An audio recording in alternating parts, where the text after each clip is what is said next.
Semua saya katakan, saya tidak ingin menjadi bagian dari orang-orang yang mengkhianati Pak Prabowo. Saya sampaikan kepada semua. Apakah posisi Anies Baswedan sebagai calon presiden akan tetap bertahan sampai pemilu 2024? Mari kita kupas tuntas bersama Suara Anak Timor. Halo sobat-sobat terkasih setia channel YouTube WF Official. Selamat bertemu kembali di acara Suara Anak Timor. Saya Gusti Haukilo, salam toleransi dalam bingkai Pancasila. Saudara-saudara terkasih, kita telah memasuki tahun 2023, di mana pada tahun ini merupakan tahun politik. Maju mundurnya sebuah bangsa tergantung pada pemimpinnya. Berkualitas atau tidak pemimpinnya tergantung pemilihnya. Sesungguhnya pemain untuk mengubah Republik Indonesia ada di tangan saya dan saudara sebagai pemilih. Kali ini Suara Anak Timor ingin membedah sebuah persoalan yang lagi rame-rame diperbincangkan di publik, baik itu melalui surat-surat kabar maupun berita-berita yang diberitakan oleh berbagai media. Kali ini Suara Anak Timor ingin memberikan pandangan melalui analisis Suara Anak Timor. Apakah posisi Anies Baswedan sebagai calon presiden akan tetap bertahan sampai pemilu 2024? Mari kita kumpas bersama-sama dengan Suara Anak Timor. Variabel yang pertama yang mungkin akan menggagalkan Anies Baswedan menuju Pilpres tahun 2024, yaitu kasus Formula E, di mana Menko Polhukam Mahfud MD mengungkapkan curhatan KPK melalui jumpa persnya. Mengenai kasus Formula E, yang mana salah satu mantan Wakil Menteri Hukum dan Hak Asasi Manusia di era rezim SBY, yaitu Denny Indrayana, mencurigai kalau pemerintah menjegal Anies lewat kasus Formula E di KPK. Kemudian Mahfud MD menjawab Denny, katanya pemerintah tidak pernah mengintervensi KPK. Justru KPK yang mengeluh ke Mahfud MD bahwa setiap mereka mengusut kasus Formula E, banyak orang menuding KPK sudah bermain politik dan mau menjegal Anies Baswedan supaya tidak bisa capres nantinya. KPK-nya tuh begini, Pak, kami ini serba susah. Setiap kami mempersoalkan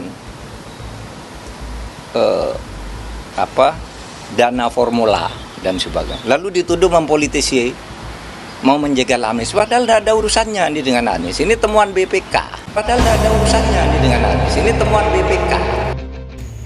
Disinilah Suara Anak Timor berpendapat bahwasannya Anies Baswedan memang sedang bermasalah dalam penyelenggaraan Formula E, karena dianggap melakukan pemborosan anggaran hanya untuk sebuah event yang dipaksakan dan tidak menguntungkan. BPK mencatat ada pengeluaran untuk Formula E dalam jumlah yang besar kepada panitia penyelenggara Formula E senilai 1 triliun rupiah. Temuan BPK inilah yang kemudian menjadi dasar untuk menyelidiki lebih dalam kasus Formula E.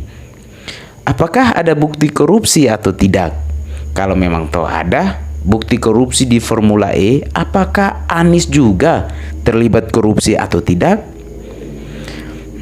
Jangan-jangan menurut dugaan Suara Anak Timor, kakak Anies Baswedan hanya dijadikan oleh Nasdem sebagai alat politik dan dagang politik. Nasdem, hehehe, kacau nih. Tentunya perjanjian yang ditandatangani tiga pihak, saya, Pak Prabowo, dan Pak Anies.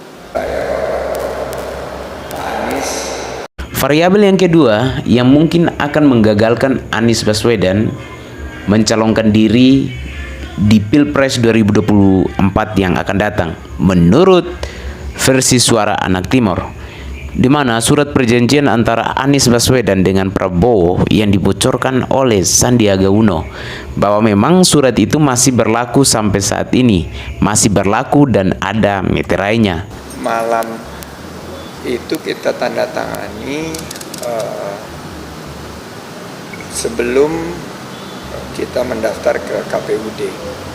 Walaupun surat itu isinya masih misterius, namun bisa dipastikan perjanjian itu ketika Anies Baswedan diwawancarai oleh Najwa Shihab pada 4 tahun yang silam di salah satu stasiun televisi, yang mana Anies Baswedan berjanji bahwa ia tidak ingin menjadi bagian dari orang-orang yang mengkhianati Prabowo. Semua saya katakan, saya tidak ingin menjadi bagian dari orang-orang yang mengkhianati Pak Prabowo.